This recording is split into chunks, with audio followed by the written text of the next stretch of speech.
Hello everyone. I hope you all are fine and enjoying the class on this digital platform. So today I am going to take English of class 8, lesson number 6. This is Jodi's phone, part number 4. Already I have taught you part 1, part 2, part 3.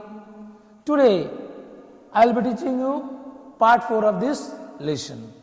So my dear students, we have seen that Jodi, the little boy, he is so kind and generous towards the fawn that he moves in the jungle with mill wheel and he finds the fawn there in the forest. He is so brave, he is so valiant that he is never scared in searching for the fawn. Okay.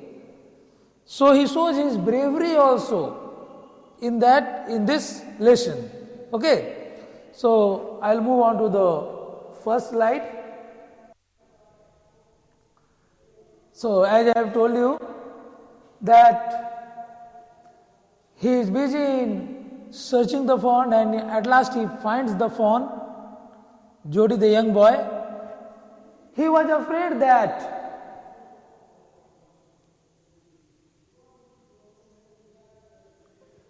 it might kick and bleat at sight and smell of its mother.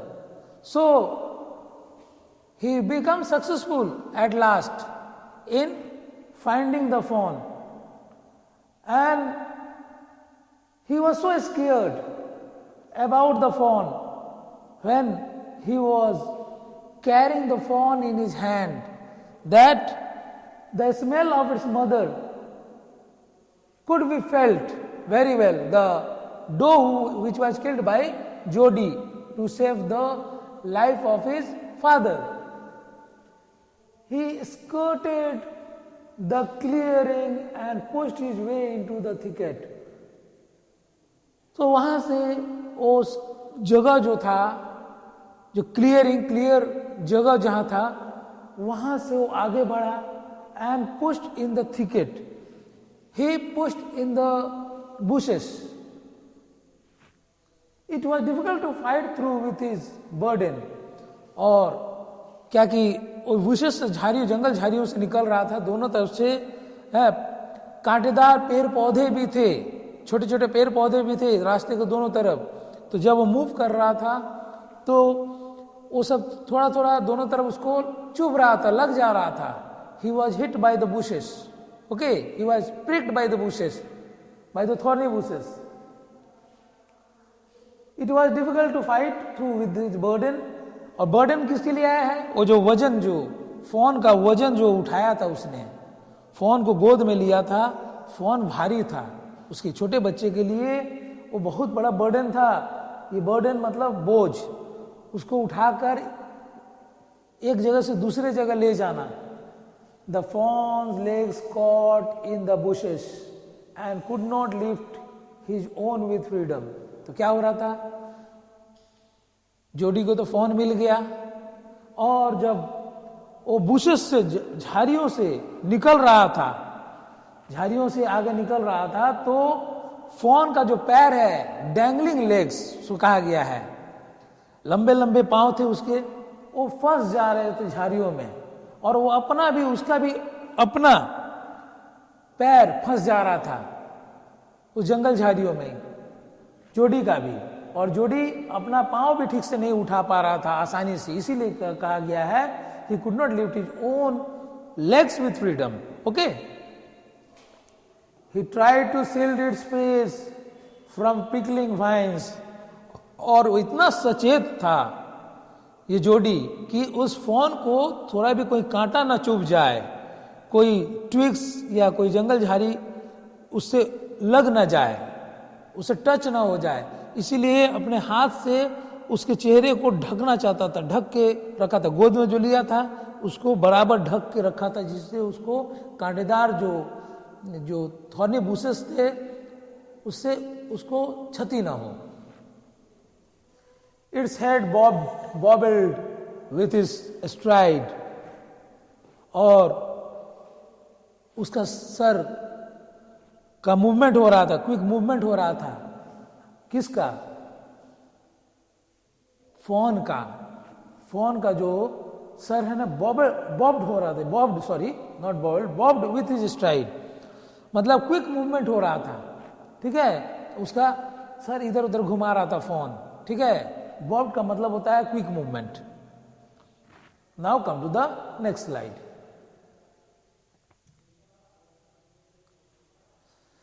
His heart thumped with the marvel of its acceptance of him.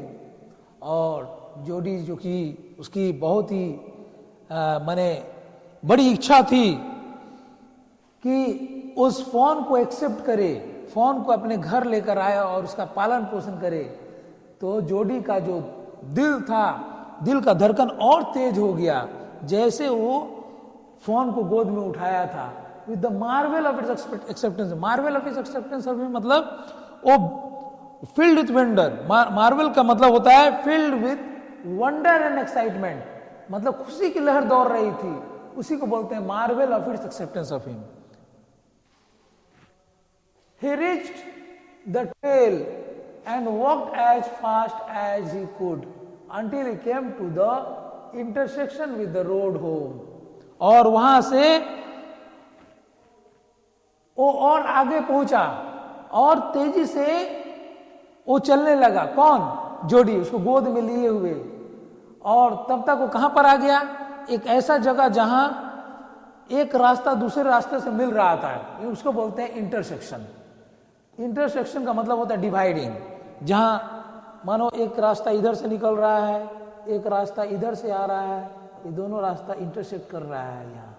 ठीक है, तो हो सकता है एक रास्ता इधर चल जाएगा, एक इधर चल जाएगा. तो इंटरसेक्शंस ऑफ रोड्स बोलते हैं, चारमुही रास्ता को भी बोलते हैं. ठीक है, तो वहाँ रोड का इंटरसेक्शन था और एक रास्ता घर के तरफ जा रहा था. He stopped to rest and set the phone down on its dangling legs. और वहाँ पर जहाँ इंटरसेक्शन ऑफ रोड्स, जहाँ रास्ते इंटरसेक्ट कर रहे थे, दो रोड्स इंटरसेक्ट कर रहे थे, वहां पर क्या किया? जोडी रुका और उस फोन को नीचे खड़ा कर दिया, नीचे रख दिया ग्राउंड पर. और अपने कमजोर पैरों से, डैंगलिंग लेग्स क्यों कहा गया है? क्योंकि ये जो फोन था ज्यादा दिन का नहीं था, इसीलिए उसके पांव लड़खड़ा रहे थे. अभी तो वो खड़ा होना सीखा था. ठीक है, किसी प्रकार वो फोन अपने वो लड़खड़ाते हुए पैर पर खड़ा रहा. It wayward on them. और ये फोन लड़खड़ा लड़खड़ा कर चल रहा था, उसी को बोलते हैं wayward. Moved in a quivering way, मतलब कांपते हुए चल रहा था. वो फोन जो था वो कांप रहा था. रात्रि में काफी ठंड पड़ा था, बारिश हुई थी और इस कारण वो कांप रहा था. मौसम भी एकदम ठंडा मौसम था. It looked at him and bleated. और जैसे ही उस फोन को अपने गोद से उतार कर जोडी ने नीचे रखा, ये फोन क्या कर रहा था? जोडी को देखकर और ब्लीटिंग साउंड कर रहा था. तो थंब का मतलब बीट होता है, हार्ट बीट, और इंटरसेक्शन मतलब dividing. Now come to the next slide. He said, enchanted. Enchanted का मतलब हुआ खुशी की लहर दौड़ रहा था. किसके मन में? जोडी के मन में. मतलब जोडी was very much satisfied. He said in a satisfied way, I will carry you after I get my breath. और बोला, जोडी बोला, फोन से बोला कि मैं तुमको फिर अपने गोद में ले लूंगा थोड़ा सा आराम करने के बाद. हाँ, मैं अभी बहुत हाँफ रहा हूं, हाँ, बहुत टायर्ड हो गया हूं, थक गया हूं. अब और थोड़ा सा रुकने के बाद, आराम करने के बाद मैं तुम्हें फिर गोद में ले लूंगा. He remembered his father saying that a fawn would follow if it had first been carried. और उसी समय जोडी को उसके पिता के बातें याद आने लगे। उसके पिता कहा करते थे कि कोई भी हिरन का बच्चा जो होता है फॉन, अगर उसको एक बार उसको गोद में ले लेगा, कोई गोद में लेकर कुछ दूर तक चल लेगा, तो वो फॉन जो है उस व्यक्ति को फॉलो करना शुरू कर देगा, मतलब पीछे पीछे आना शुरू कर देगा। और वही हुआ जोडी के साथ। ही स्टार्टेड अवे स्लोली, वो धीरे धीरे शुरू किया आगे बढ़ना। The fawn stared at him, और जैसे वो आगे बढ़ा जोडी, वो फॉन उसके तरफ घुर्राए नजरों से देखने लगा। He came back to it and stroked it and walked away again. और जोडी फिर वापस आया फोन के पास, थोड़ा दूर गया था अभी, यह देखने के लिए कि फोन क्या कर रहा है, उसका पीछे आ रहा है कि नहीं। तो जोडी फिर वापस आया उस फोन के पास, उसको पीठ पर सहलाया और फिर से आगे बढ़ा। फिर से जोडी फोन के आगे बढ़ा। It took a few wobbling steps towards him and cried piteously. और थोड़ा सा लड़खड़ाते हुए पैरों से ये फोन उसके पीछे पीछे गया, क्योंकि चलने में दिक्कत हो रहा था फोन को भी। अभी ज्यादा दिन का ये नहीं हुआ था फोन, तो अभी उसके पांव इतने मजबूत नहीं हुए थे, इसके पांव अभी कमजोर थे और लंबे लंबे पांव थे। तो लड़खड़ाते हुए पैरों से आगे बढ़ा। एंड क्राइड पिटियसली, करुणा भरी आवाज में ये बोल भी रहा था, आवाज भी कर रहा था, फोन ब्लीटिंग साउंड कर रहा था। It was willing to follow him, और ये फोन जो है पूरा ये डिसाइड कर लिया था कि वो जोडी के पीछे पीछे जाएगा, जोडी के पीछे पीछे जाने के लिए तैयार हो गया था। विलिंग टू फॉलो हिम का मतलब यही होता है। इट बिलोंग टू हिम, अब ये फोन को भी यह पता चल गया कि जोडी ही उसका मालिक है, छोटा सा लड़का ही उसका मालिक है जो इसका लालन पालन करेगा, पालन पोषण करेगा। इट वॉज हिज ओन, ये जो फोन था किसका था? अब ये जोडी का हो गया था। ये फोन अब जोडी का था। इट बिलोंग टू जोडी। He was light headed with his Joy, और ये जो जोडी था ये बहुत ही प्रफुल्लित हो गया था, खुशी से प्रफुल्लित हो गया था। He wanted to fondle it to run, वो चाहता था कि उसको प्यार करे। फॉन्डल का मतलब लव। ये फोन चाहता था, जोडी चाहता था कि उसे फोन को बहुत दुलार देगा, बहुत प्यार देगा, बहुत आदर सत्कार करेगा, और इसको दौड़ना भी सिखाएगा। लाइट हेडेड का मतलब unable to think clearly, light headed का मतलब होता है ठीक से सोच नहीं पाना। खुशी से क्या होता है, कभी कभी आदमी इतना खुश होता है कि उसको पता नहीं चलता कि उसे क्या करना है। तो बहुत ही मन इसका प्रफुल्लित था, और यह नहीं सोच पा रहा था कि कितना आकर्षित हुआ है ये फोन के तरफ, और कितना फोन को प्यार करना चाहता है, और उसको दौड़ना भी चाहता है उसके साथ। Now next slide.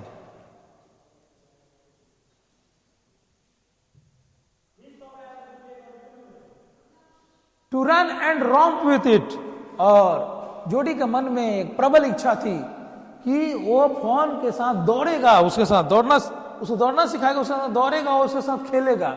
रोम्प का मतलब होता है, ये रोम्प जो शब्द है इसका मतलब होता है प्ले, उसके साथ खेलेगा। To call it to come to him, और उसको एक इशारा करके बुलाने का कोशिश भी करेगा, वैसा वो सिग्नल देगा तो फोन उसके पास आ जाएगा। He dared not alarm it, और यह भी मन में उसकी इच्छा हुई जोडी की कि कभी हिम्मत करके भी उसको डराएगा नहीं। अलार्म का मतलब होता है फ्राइटन, उसको कभी डराएगा नहीं। He picked it up and carried it in front of him, तो उसने गोद में उठाया उस फोन को और अपने दोनों हाथ में ले लिया, ठीक है, उस फोन को। जैसे फोन उसके पीछे पीछे आ रहा था, थोड़ी दूर चलने के बाद जोडी क्या करता है, फोन को गोद में उठा लेता है। It seemed to him that he walked without effort. और अब जोडी को लग रहा था कि अब ज्यादा ताकत नहीं लगाना पड़ रहा है जाने के लिए, अब ज्यादा उसको थकावट फील नहीं हो रहा था क्योंकि वो उस क्लियरिंग, उस फॉरेस्ट एरिया से बाहर आ गया था. His arms began to ache and he was forced to stop again. और थोड़ी दूर चलने के बाद, कुछ दूरी तय करने के बाद जोडी का जो हाथ था ये हाथों में दर्द होने लगा, ठीक है, और वो मजबूर होकर फिर जोडी रुक गया, एक जगह आगे जाकर रास्ते पर रुक गया. When he walked on, the fawn followed him at once. और जैसे जैसे जोडी आगे बढ़ता, ये फॉन जो है इसको फॉलो करता, हाँ, इसका पीछे पीछे आता. He allowed it to walk a little distance.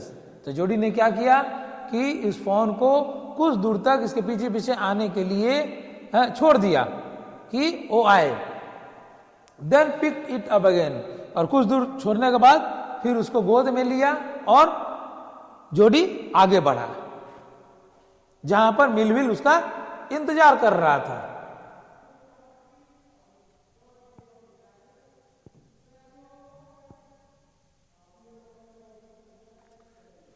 Move on to the next slide. The distance home was nothing. और घर का रास्ता ज्यादा दूर नहीं था, वही से कोई खास दूर नहीं था, उन लोगों को घोड़े पर जाना था. He could have walked all day and into the night, carrying it and watching it follow. और जोडी के मन में ये भी एक बात था, वो बहुत emotional, he was a very emotional boy.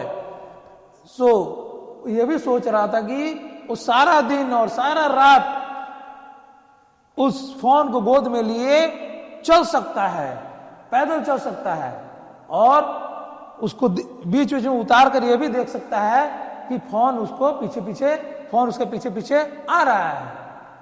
He was wet with sweat, but a light breeze blew through the June morning, cooling him.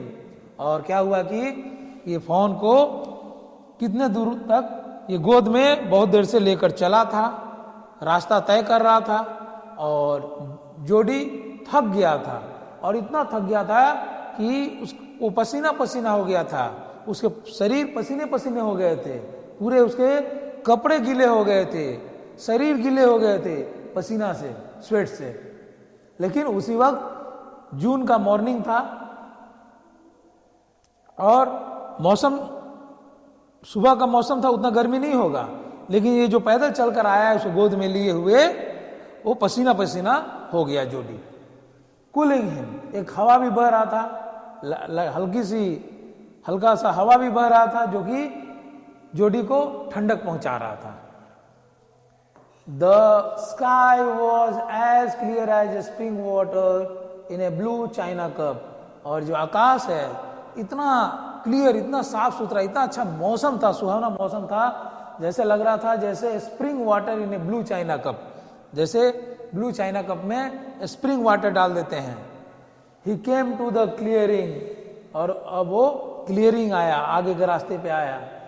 It was fresh and green after the night's rain. और जैसे वहां उधर आया, आगे बढ़ा, तो देखा कि बहुत फ्रेश और ग्रीन दिखाई दे रहा था. नाइट्स रेन के बाद सारे जो पेड़ पौधे के पत्ते वगैरह सारे एकदम तौर ताजा दिखाई दे रहे थे, क्योंकि बारिश की बूंदे उस पे पड़ चुके थे. Now come to the next slide.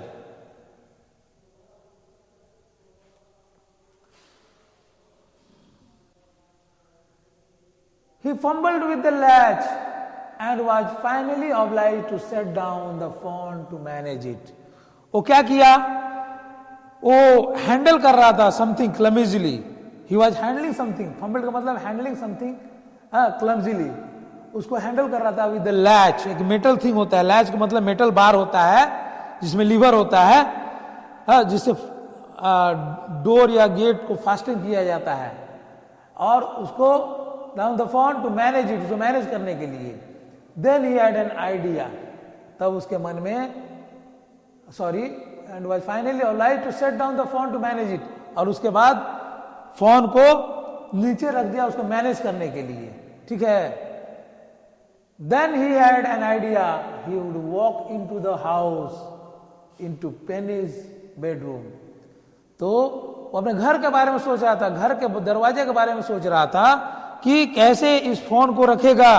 एक मेटल चीज होगा, मेटल बार होगा, उसी के साथ इसको फास्टन करेगा, ठीक है। और उसके बाद सोचा कि he would walk into the house, into Penny's bedroom. Penny's bedroom में वॉकिंग करते हुए वो जाएगा उसके फादर के बेडरूम में। पेनीज बेडरूम मतलब उसके फादर के bedroom. With the phone walking behind him, और उसके मन में एक लालसा थी जोडी के मन में कि अपने पिता के पास जाएगा, अपने फादर पेनी के पास जाएगा, तो इस भाव में जाएगा, इस तरीके से जाएगा कि फोन इसका पीछे पीछे आ जाए, फोन इसके पीछे पीछे आ जाए अपने से, जिससे कि उसके फादर देखकर बहुत ही उत्साहित होंगे। But at the steps the fawn balked and refuse to climb them. लेकिन जैसे स्टेप्स का मतलब सीढ़ियों, जब सीढ़ियों के पास ऊपर जाना था, अपस्टेयर्स जाना था, तो सीढ़ियों को जैसे देखा है फोन, वो थोड़ा सा अकबका गया। मतलब he was unwilling to ride the stairs. Okay, उसका इच्छा नहीं था। The phone felt reluctant to ride the stairs and he refused to climb them.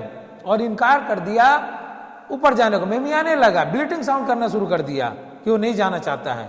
वो चाहता था कि वो जोडी के गोद में ही ऊपर जाए, ठीक है। He picked it up and went to his father. तब जब देखा जोडी ने कि ये फोन तो सीढ़ियों पर नहीं चढ़ना चाहता है, अपने से नहीं चढ़ पाएगा, लड़खड़ा रहा है और ब्लीटिंग साउंड कर रहा है, इनकार करने का ध्वनि दे रहा है, तो जोडी ने उस फोन को अपने गोद में ले लिया और तब वो अपने पिता के पास गया। पेनी ले विथ क्लोज्ड आईज, जोडी कॉल्ड पा लुक। और उस समय जब अपने पिता के कमरे में गया जोडी, तो जोडी ने देखा कि उसके पिता नींद में थे। ही हैज क्लोज्ड, उनकी आंखें बंद था और वो आराम कर रहे थे। और जैसे जोडी अपने पिता के पास गया, वो चिल्लाने लगा, बोलने लगा कि जो क्या बोला, जोडी कॉल्ड पा लुक। जोडी बोला, अपने पिता को आवाज दी, पा मीन्स पापा, लुक पापा देखिए मैं क्या लाया हूं। वॉक का मतलब होता है was unwilling to do something. Okay,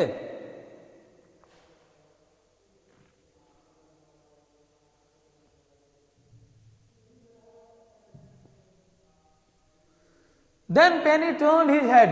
तब पेनी जैसे अपने बेटे जोडी का आवाज सुने, वो लेटे हुए थे, अपने सर को पेनी की तरफ घुमाए। ओके, जोडी stood beside him.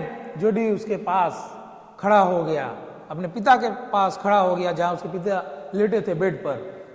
The fawn clutched hard against him. और फोन को जोर से गोद में, मैंने अच्छा से पकड़ा हुआ था जोडी, उस फोन को अपने गोद में लिए हुए उसके फादर पेनी के पास पहुंचा। It seem to Penny that the boy's eyes were as bright as the fawn's. और जैसे ही पेनी ने अपने बेटे को देखा, और बेटा जो गोद में फोन को लिए हुआ था, और फोन को देखा और बेटे के आंख को देखा और फोन के आंखों को देखा, तो यह आभास हो गया पेनी को। पेनी सोचने लगा कि जोडी की आंखें और उस फोन की आंखें दोनों बहुत ही चमकदार थे, चमकीले थे, एक जैसे, ठीक है, दोनों बहुत ही ब्राइट थे। तो जोडी के आंख को और फोनी के आंख को, दोनों को कंपेयर करने लगा, ठीक है। और क्या पाया कि दोनों के आंख चमकीले हैं, सिमिलर हैं, एक जैसे हैं। He said, I am glad you found him.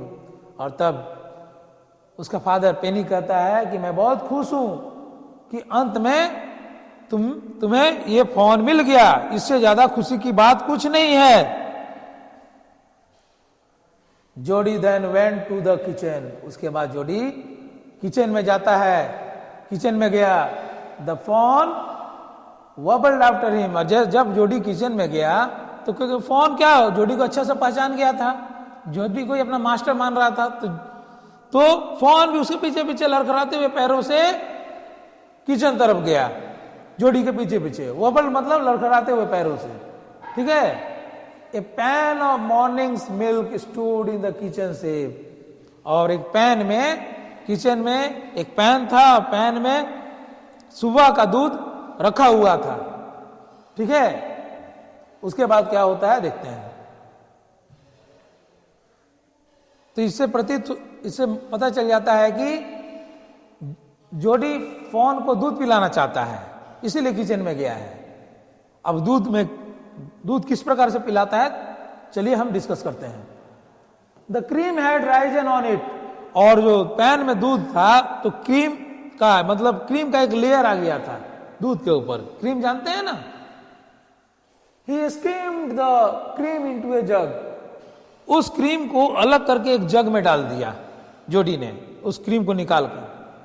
He poured milk into A small God, एक छोटा सा बर्तन में, टम्बलर का जैसा एक बर्तन था उसी में जोडी ने उस दूध को डाल दिया जो दूध पैन में था। He held it out to the fawn, और वो फोन के सामने जाकर रखा उस दूध को। It butted it suddenly smelling the milk, और तब क्या हुआ, जैसे ही वो गॉड में दूध डाला और जोडी फोन के सामने रखा, फोन क्या किया, अचानक क्या किया, उस दूध को सूंघा पहले, और सूंघने के बाद सर से मार दिया उस गॉड को जिसमें दूध था। He saved it precariously from spilling over the floor, लेकिन किसी प्रकार भी जोडी ने उस दूध को, गॉड में जो दूध था उसको गिरने से बचा लिया। उसी समय उस गॉड को अपने हाथ से पकड़ लिया, ठीक है, और फर्श पर गिरने से रोक दिया।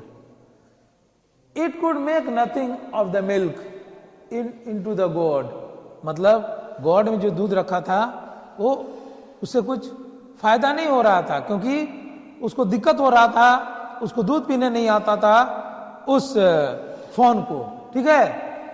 तो क्या किया, जब वो दूध पीना नहीं चाहता था उस गॉड से, तो जोडी ने क्या किया, he dipped his fingers in the milk and thrust them into the phone's soft wet mouth।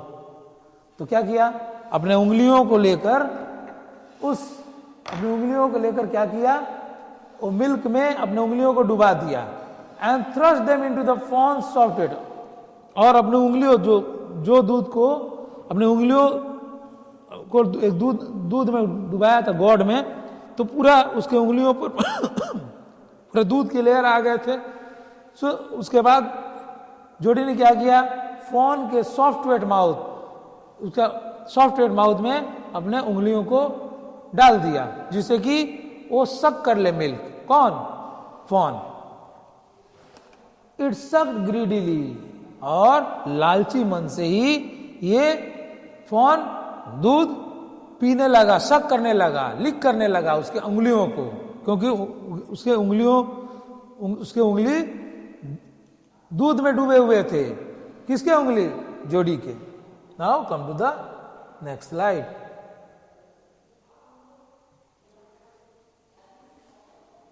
When he withdrew them, it bleated frantically and butted him, और जब जो उंगलियों को उसके मुंह में घुसाया था जोडी, कैसा उंगली था, वो दूध में डूबा हुआ उंगली था।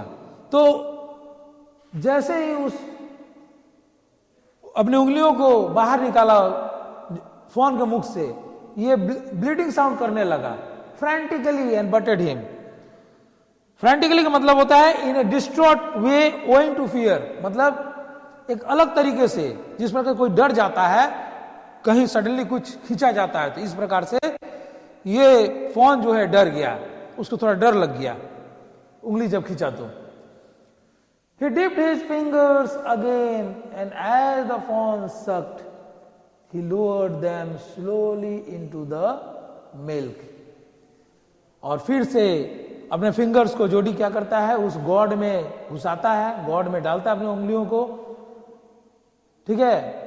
और जिस प्रकार वो फॉन दूध को सक कर रहा था, he lowered them slowly into the milk, और फिर अपने उंगलियों को उस मिल्क में डुबाता है और फिर फॉन को मुंह के पास ले जाता है, जिससे फॉन सक कर लेता है milk. The fawn blew and sucked and snorted, और क्या करता है फॉन, क्या करता है जब दूध खत्म हो जाता है तो वो कुछ उसका नाक से कुछ एयर आता है, उसी को बोलते हैं ब्लू एंड स्नॉटेड, और ब्लीडिंग साउंड भी करता है, स्नॉट करता है।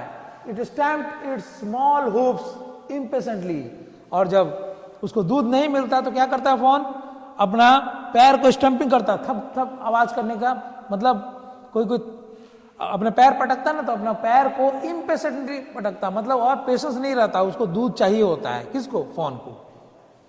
As long as he held his fingers below the level of the milk, the fawn was content. जब तक जोड़ी अपना उंगलियों को मिल्क में डुबोया रहता था, ठीक है, और उसको शक करने के लिए उसको मुख पर तक ले जाता था, तब तक ये फॉन बहुत ही सेटिस्फाइड रहता था, नहीं तो उसके बाद ब्लीडिंग करना शुरू कर देता था, उसको दूध नहीं मिलता था तो। हाँ, उंगलियों से डूबा हुआ दूध जब नहीं मिलता था। इट क्लोज्ड इट्स आई ड्रीमली, और फिर फॉन एकदम जैसे फैंसी में अपनी आंखों को बंद कर लेता।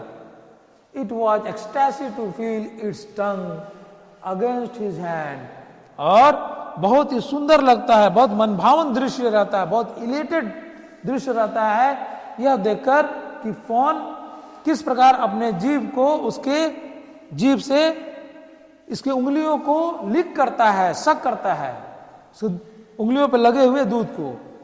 It's a small tell flicked back and fourth, और उसका पूंछ, जो छोटा सा पूंछ है हिरन का, उस फॉन का, वो इधर उधर डगमगाता है, हिलाता है, मूव करता है। The last of the milk vanished in a swirl of foam and gurgling, और अंतिम बार जो मिल्क थोड़ा सा बचा हुआ था, ऐसे उंगलियां डुबा कर उसको पिलाया, और अंत में खत्म हो जाता है मिल्क गर्गल के रूप में, गर्गलिंग के रूप में, मतलब एक ऐसा आवाज आता है, एक जब अंतिम दूध को वो पी जाता है तो ग्लास में कैसा आवाज आता है, ग्लास से कोई दूध पिए खत्म होता है जिस प्रकार आवाज, उसको बोलते हैं गर्गलिंग साउंड। तो इस प्रकार से दूध खत्म हो जाता है फोम का रूप में और गर्गलिंग के रूप में। सो we have come to the end of this lesson, my dear students. I will come with the next lesson in the next class. I will come with a new lesson, new chapter for you. So that's all for today. Thank you.